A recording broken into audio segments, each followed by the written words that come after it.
There's a quiet kind of suffering almost nobody talks about. It doesn't look like failure. From the outside, it might even look like calm, but inside, it feels like running an engine that never shuts off. And if you've ever sat alone at night, fully aware that you're capable of more, fully aware of what's wrong, fully aware of every layer of every situation around you, and yet somehow still felt stuck, still felt behind, still felt like life kept handing easier versions of itself to people who seem to notice so much less than you do, then what I'm about to say might be one of the most uncomfortable truths you'll hear this year. Highly intelligent people, the deeply self-aware kind, the ones who feel everything and analyze everything, rarely get the life they actually deserve, not because they're lazy, not because they're broken, but because the very thing that makes them intelligent is also the thing quietly exhausting them from the inside out. And the world never warned them this would be the cost. Nobody sat you down and told you that awareness has a price.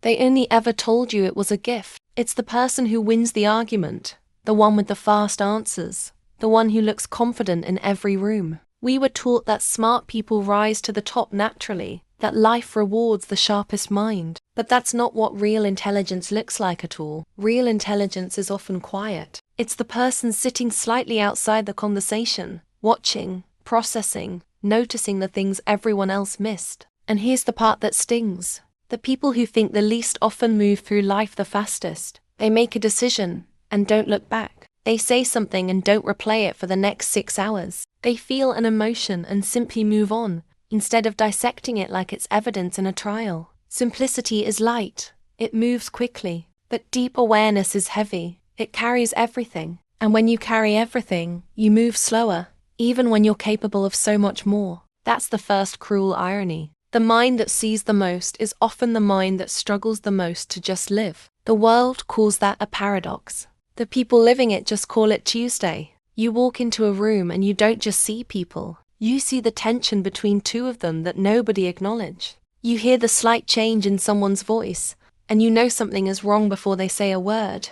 You catch the intention behind a compliment, the fear behind someone's anger, the insecurity hiding underneath someone's confidence. Most people move through social life half asleep. You move through it with the volume turned all the way up. And here's the problem. You can't turn it down. You didn't choose this sensitivity. It runs automatically, like a background program you never installed and can't uninstall. So, while everyone else enjoys the surface of a conversation, you're 3 layers beneath it, picking up signals you sometimes wish you couldn't feel. And that's exhausting in a way that's almost impossible to explain to someone who doesn't experience it. Because you can't even complain about it without sounding like you're bragging. So you stay quiet, and the weight stays invisible. An invisible weight is the heaviest kind there is, because nobody can help you carry what they can't see. The day ends, the thoughts slow, and there's a kind of internal quiet. But for you, the day ending is just when the second shift begins. You lie down and your mind starts pulling files.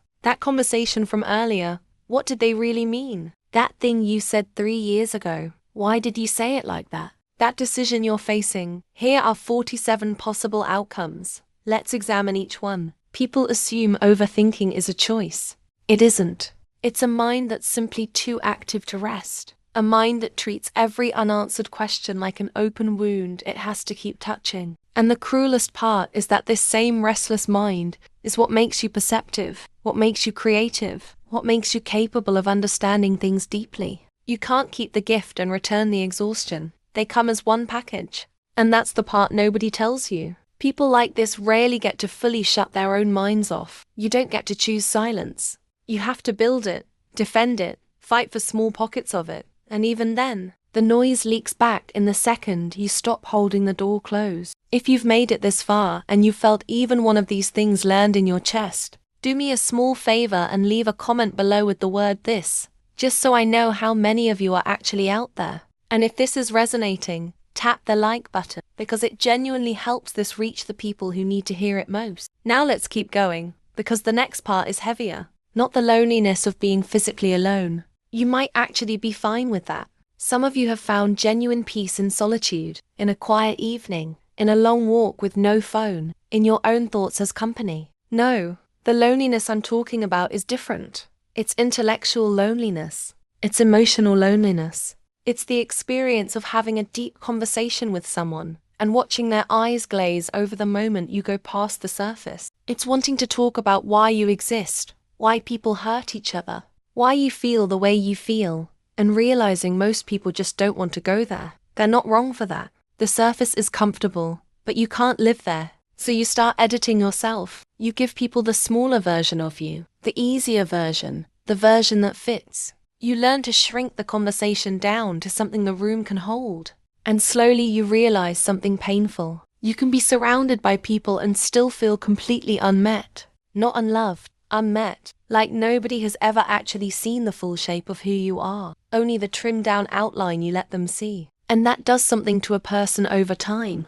It makes you wonder if you were simply built for a different frequency than the world around you, tuned to a station almost nobody else is listening to. The fourth weight is paralysis disguised as intelligence. Here's something nobody warns you about. The more clearly you can see every possible outcome, the harder it becomes to act at all. The average person makes a decision with maybe 3 considerations. You make the same decision with 30. You see the risks, you see the second-order consequences, you see how it could fail, how it could hurt someone, how it might not be the optimal path. And so you wait, you analyze, you research. You think you're being responsible, being careful, being smart. But here's the brutal truth. While you were busy seeing every angle, someone less aware than you already started, already failed, already adjusted, already moved ahead. Your awareness, the very thing that should be an advantage, becomes the chain around your ankle. You're not standing still because you're incapable. You're standing still because you can see too much. And a mind that sees everything sometimes struggles to do the one thing simpler minds do effortlessly. Just begin. This is the part that's almost unbearable when you finally notice it. It was never a lack of ability. It was an excess of vision. You've been losing races to people you could outthink in your sleep, simply because they didn't stop to think. The fifth weight is the gap between potential and reality, and this one cuts the deepest. Because somewhere inside you, there's an awareness of what you could be. You can feel it. The capability is real. You're not imagining it. And that awareness is supposed to be motivating, but more often it just hurts. Because every day that you're not living up to it, you feel the distance. People without that awareness don't suffer this way. They don't feel a constant ache of unrealized potential, because they're not measuring themselves against a vision only they can see. But you are. And so you end up in this strange, lonely place where you're simultaneously told you're so smart and so capable, while privately feeling like you're failing some test that only you know you're taking. That contradiction is emotionally corrosive. It makes you feel ungrateful for struggling and guilty for not doing more, all at the same time. And almost no one around you understands why someone, with so much going for them, could feel so quietly defeated. They see the potential as a guarantee. You experience it as a debt you can never quite pay off. And carrying a debt like that, silently, year after year, wears down something deep in a person. The sixth weight is the hunger for meaning that never fully goes quiet. Most people can be content with a life that simply functions. A routine, a paycheck, a weekend. And there's nothing wrong with that.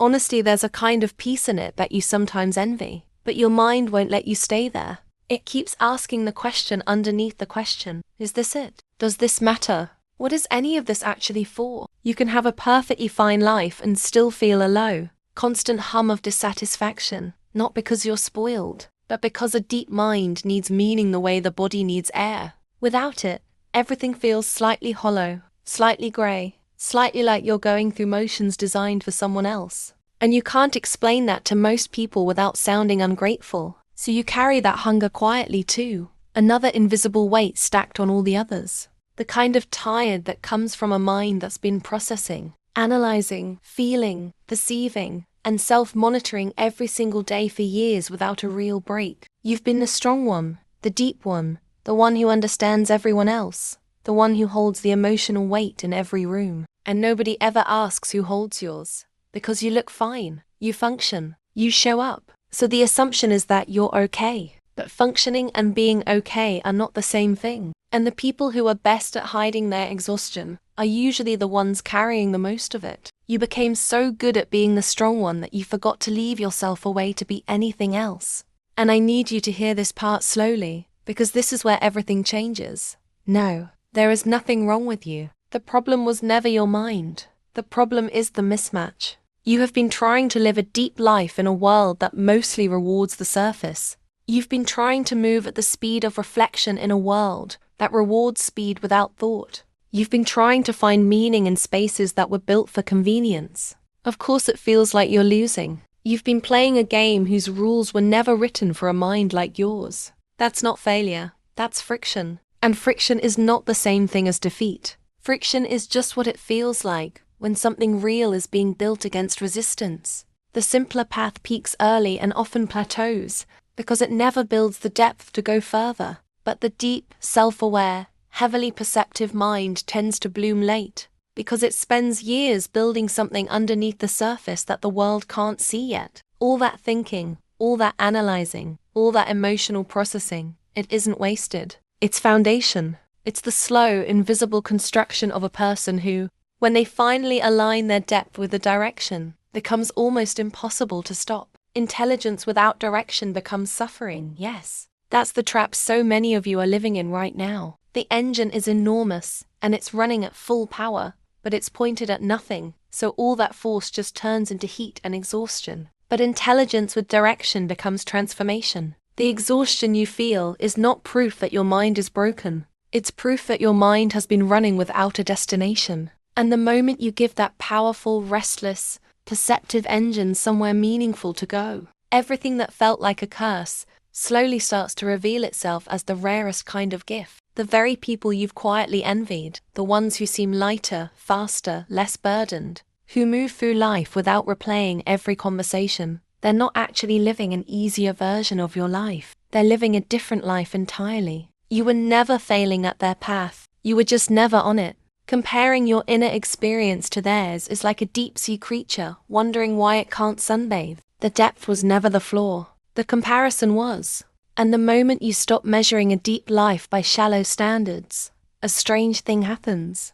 The shame starts to loosen, because shame needs a wrong standard to survive, and you've been holding the wrong one your entire life. You can hold contradiction without breaking. You can sit with hard truths instead of running from them. You can see the long pattern while everyone else reacts to the moment. None of that disappeared because you were tired.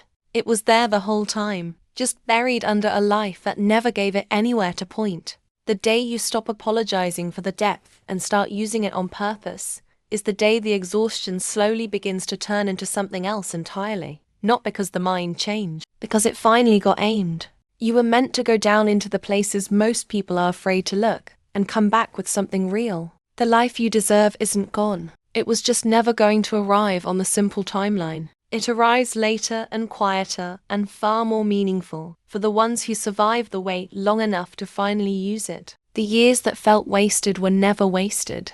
They were the slow part of a long story, and the slow part is not the same thing as the end. And right now, on the screen, there's another video I made specifically for minds like yours. One that goes even deeper into what your solitude is actually revealing about you. Go watch that one next. It might be the other half of the answer you've been looking for.